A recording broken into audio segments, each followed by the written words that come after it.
What's up, guys? It's Ben with 2020 election predictions, and today I'm going to be doing an updated Senate projection. I haven't done one of these in a while, and honestly, a lot has changed. I mean, the last time I did the Senate race was about a month ago, and I think that there's a lot of movement in the polls and just in different places across the country that has made the Senate map even more wide open.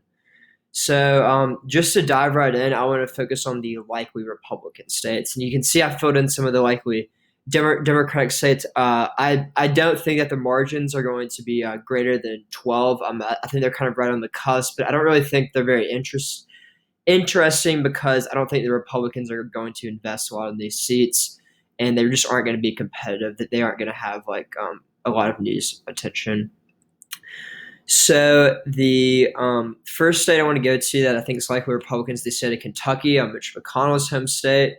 And while I think that Mitch McConnell, if he were in any swing state, even like a Republican leaning swing state like Georgia or like Iowa or Montana, then I think that he really would be in trouble just because he's kind of vilified. I mean, even on the right sometimes. But I just think because Kentucky is just so Republican, and I really think out of the primary, Amy McGrath was actually the weaker candidate. It got pretty competitive there at the end, but she very narrowly squeaked it out. And I think a lot of people kind of saw her. I mean, she's a veteran. She's a woman. She's more moderate than her primary challenger. However, I just don't think that she will be able to have the energy and just kind of the grassroots support that Mitch McConnell will have, just because Kentucky is just part of the South, part of the Bible Belt. Um, so just a lot of things like that. So I think Mitch McConnell's seat in Kentucky will be safe, but I think it will be like more competitive than it has been in the past. And if you look back at the past Senate races, and Mitch McConnell's been in like 4 or 5. They really haven't been close. I think this one might be a little bit closer, but definitely in between the 5 and 12% characterization. That is a likely state.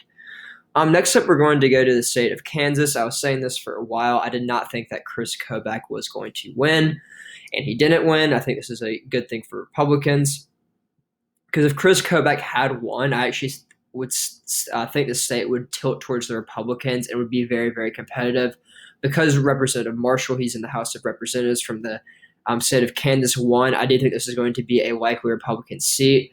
I do understand, just looking at some of the polls, that he's not up a lot in the polls, but we saw these same type of polls out of the 2016 presidential election when like Trump was up by like 2 points in a poll, 3 points in a poll, and I think that's kind of similar to how it is in 2020. We see Trump's only up by 7.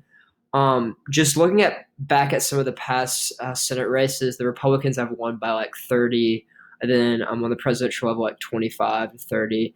So I really expect Marshall's lead to kind of grow. I do think that the Democratic challenger is pretty well funded, and she will get a lot of attention. Boiler, however, since Marshall is a pretty mainstream Republican candidate, I don't think he'll have too much trouble winning this race, just like Mr. McConnell. Next up is in the state of Alabama, Tommy Tuberville versus Doug Jones, and I understand that Doug Jones is the incumbent, so he does have that going for him. However, Alabama is probably one of the most Republican states. It's in the South. And actually, out of the primary, I do think that Tommy Tuberville was probably the weakest candidate. I do think Jeff Sessions would have been able to win the state by a larger margin because Tommy Tuberville, frankly, doesn't have a lot of political experience. However, he is endorsed by Trump, and I think just in Alabama, it's really hard for a Democrat to win statewide. And the 2017 special election where Doug Jones was a very unique circumstance, as Roy Moore was accused of being a pedophile and had some things. Tommy Tuberville does not have that as much baggage, obviously. So I think that he will win the state, and also it being a presidential year, I think it will help. Next up, we're going to the state of Alaska. I think a lot of people are ignoring this state just because it's not part of the 48 states. But looking at the polls from the state of Alaska, Dan Sullivan, who is the he is the incumbent. he's up by a pretty significant margin, but we can see in like in some of these polls, like even as back as 2019, we see that like it's pretty even. And I think Alaska is one of the states that's sneakily been trending left. No one really cares about it because normally we can decide who's president before the state of Alaska comes in. It's traditionally not a swing state, but I could see this Alaska being more competitive than it has been on the presidential and Senate level. And also with Lisa Murkowski, a lot of Republicans are not very happy with her. So I wonder if the Republicans in Alaska might not vote for the Senate. I mean, who knows? That's just a kind of random theory. That's probably not even true. All right, so next up, we're going to go to the likely D states. And I already told you I filled these out. I don't think they're very interesting. I think that Colorado is a likely Democratic state on the Senate level. And looking just around at the other prediction websites, it's very interesting. Like for this website, they think Colorado is a swing state or like is a very competitive race on the Senate level, while Arizona is not. And I just don't understand where people are getting this data suggesting that Arizona is going to be less competitive than Colorado, because all of the polls that I've seen have John Hickenlooper, who was a presidential candidate in 2020, very popular governor from that state, beating Cory Gardner. I understand that Cory Gardner is the elected incumbent. He won in 2014. And the Republican incumbent wasn't elected. She was appointed by the governor. So I totally understand that. But like Colorado is to the left of Arizona, and having it be a presidential election year, I really expect John Hickenlooper to win the state between 5 and 12 points. I've seen polls that have John Hickenlooper up by 13, 14 points. So I really just think Cory Gardner's toast, and I don't understand why other prediction websites are suggesting that it is going to be closer. And I'd love for you to tell me in the comments why you think that. And before I go too long into the video, I just want to remind you all, please to subscribe and hit the bell notification if you're already subscribed. I'm really trying to grow and to make videos like this and do the research. It really helps to have a bunch of subscribers, and you also get notified if I do it. All right, so moving on to the lean Democratic state. I was just talking about this before. I think Arizona will be a lean Democratic state. I understand that the polls right now have Mark Kelly up like almost double digits, kind of like 8, 9, 10 points. However, I think because I think Arizona will be like a very much a swing state on the presidential level, and I think this will tighten the race. So I think Donald Trump will help Martha McSally, and I think that Mark Kelly is helping Joe Biden. I expect Mark Kelly to overperform Biden by probably 3 or 4 points. So that's how much I think the results will differ. I definitely think that Martha McSally is pretty toast, but I think that she will only lose this state between like 3 and 4 points, and that on the presidential level, it's going to be like a dead even split. And having Martha McSally on the ballot definitely does not help President Trump. I think there's even some reports that Trump was really concerned about Arizona and that Martha McSally was dragging him down in the polls. Next up is the state of Minnesota. And Minnesota is very, very interesting because recently, just like in the past week, we've seen polls that are suggesting that Minnesota might be a lot more competitive than it was ever suggested to be. So we did have some of these polls come out in on August 11th that suggested that Trump was within 2 points on the presidential level, and Jason Lewis, who's the Republican challenger to the incumbent Tina Smith, was within 3 points. And then we saw another one recently that had it tied on the presidential level. So I think Minnesota could be a lot more competitive than we think.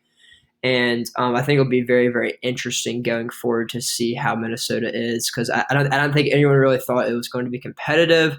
But I think that President Trump almost won in 2016, so it'll be interesting to see if the Republicans invest money in Minnesota and try to make a play for that. And I do think that the Senate race will probably be a little less competitive than the presidential race, just because the Tina Smith seems to be a pretty popular incumbent. However, we just saw Real Clear Politics, which is very generous in kind of their like competitive toss-up states. They had just marked Minnesota as a toss-up state, which I think is pretty interesting. Next up is the state of Michigan. I also think it's going to be a lean Democratic state. The incumbent is, I mean, he's not the most charismatic candidate, and I understand that the um, Republican challenger, John James, is kind of a rising Republican superstar. However, I do think that Michigan, and I've said this in past videos, is going to be a lean Democratic state on the presidential and on the Senate level, just because I think voter turnout will be increased a lot, especially African American voter turnout. And I think with all kind of this energy with the Black Lives Matter movement, that like the urban areas of Flint and Detroit are going to lean hard for the Democrats. We can see if John James can make any inroads with the African American community. However, looking at the polls, it does not. They don't indicate that that's going to happen right now.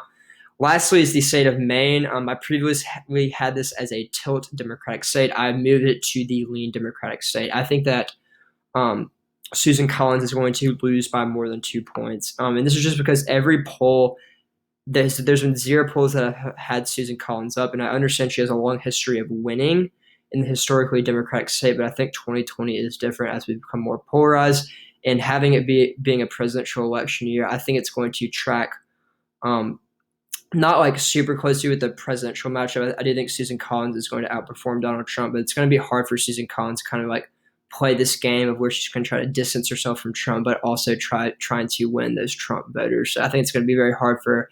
I think she's going to lose this state between 2 and 3 points. Next up, going to the lean Republican states. I want to start in Texas. I think we've seen some polls out of Texas recently that kind of demonstrate that it's not as competitive as we thought. I saw a poll that had John Cornyn and Trump up by 7 points. I think it's going to be closer than this. I think John Cornyn's going to probably win between like 4 and 5 points, maybe even like 3 to 5 points, and Donald Trump's going to underperform him slightly. But I still think Texas is going to be red in 2020 and 2024, 2026, when John Cornyn's up for re-election. I think that, again, or assume that he wins, I think that will be a little bit more hairy. But I think right now that both campaigns are not going to invest a ton in Texas because they frankly don't need to. Just in terms of winning the election. Next up is the state of South Carolina, and this is pretty interesting. We saw on the Real Clear Politics website they now have it as a toss-up state. I still think that Lindsey Graham is going to have an advantage, but his opponent, Jamie Harrison, does seem to be doing pretty well. The polls have this race as dead even. I think with President Trump on the ballot, it will help, but I don't think Lindsey Graham is actually like he's not super popular among Republicans. I do think Republicans will vote for him in mass generally, but we even see some polls out of South Carolina that suggest it might be a little bit more competitive on the presidential level too, just because I think South Carolina does have a high African American population, and that Clyburn, Representative Clyburn's from South Carolina. So, I mean, it's definitely a more Republican state being from the South. But I think if we see a lot of Democratic energy, I mean, South Carolina was the state that was kind of the deciding state in the Democratic primary. So there's a lot of Democratic energy in South Carolina. But I think Lindsey Graham will be able to hold his opponent off.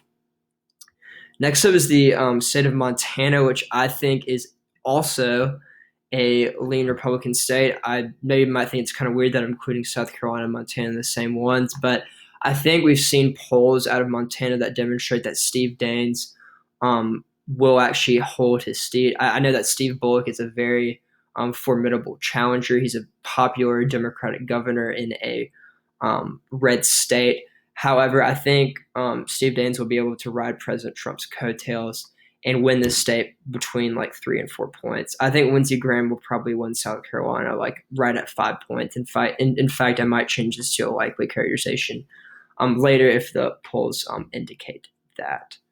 Next up is the state of Iowa, and I think this is going to surprise a lot of people. They might not agree with this. I think a lot of people see Iowa still as a tilt Republican state. However, I think Joni Ernst will be able to ride President Trump's coattails. I understand that Joni Ernst isn't even super well liked even among Republicans. However, I think that Joni Ernst will barely be able to win the seat by more than 2 points, which still makes it a lean characterization right now. I think she'll win the seat like right at 2 2 percentage points, and that Trump will probably win the state between like 4 and 5 percentage points. So it's both a lean Republican state on the Senate and presidential level. Next up is the special election in the state of Georgia.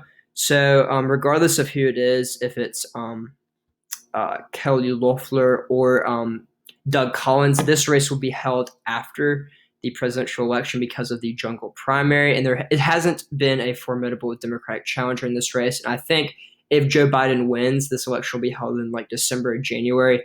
There will be a lot of increased Republican turnout because like a lot of energy, especially after Biden win. And I think that Democrats might kind of sit this one out. So next up, moving to the tilt states. Right now it's 49-49, as close as it can be. And before I get to that, I just want to remind you all to please subscribe if you haven't yet. I know this video is getting long, but if you want to see more of this content coming up to Election Day, subscribe here if you haven't. Just hit right here. All right, so next up, we're going to go to the tilt Democrat states. I think North Carolina right now is a tilt Democratic state. I think that the Senate race in North Carolina will be the closest Senate election in the entire thing. I understand that Cal Cunningham is up in the polls right now against Tom Tillis. Still, Cal Cunningham is not breaking 50%. Even some of these polls where he's up, he's at 42, 43%, which demonstrates that he's not necessarily like super popular. He's not like, people aren't just like super enthusiastic about him. I do think there's a lot of anti-Tillis energy among Democrats, so I think that will be a motivating factor. And Tillis isn't even a very popular figure among Republicans. I think it's going to track very closely the presidential election, which I think will be very, very close in the state of North Carolina. Right now, in the presidential level, I have North Carolina as a tilt Republican, but I think that Tillis is going to underperform Trump a little bit. And I think the governor's race, where I think the Democrat Governor Roy Cooper, I think that he will maybe kind of affect this race too, because I think he will get reelected, so he might help Cal Cunningham. Lastly is the normal Senate race in the state of Georgia between David Perdue and John Ossoff, like a famous filmmaker. I think this is a tilt Republican state right now, just because I think on the presidential level it's the same thing. I think David Perdue is going to outperform Donald Trump a little bit because he's a popular Republican governor from the state of Georgia, but I do think it will be within 2 points. I think David Perdue will probably win this state between 1 and 2 points, and on the presidential level it could be pretty similar. Maybe Trump wins it between like 0 and 1.5, so it might differ a little bit from there. So there you have it. Right now I have it as 50-50, and I only have 2 tilt states. Really right now, I think that North Carolina will be the most important state. So if it flips red, then the Republicans keep. If it stays blue and Joe Biden wins, then the Democrats. So North Carolina is going to be very, very important. I think it's going to be the most expensive Senate race. I'm seeing stuff like that. So I know I've gone way too long in this video, but please subscribe if you haven't already, and be on the lookout for some of my videos coming up. Thanks, guys.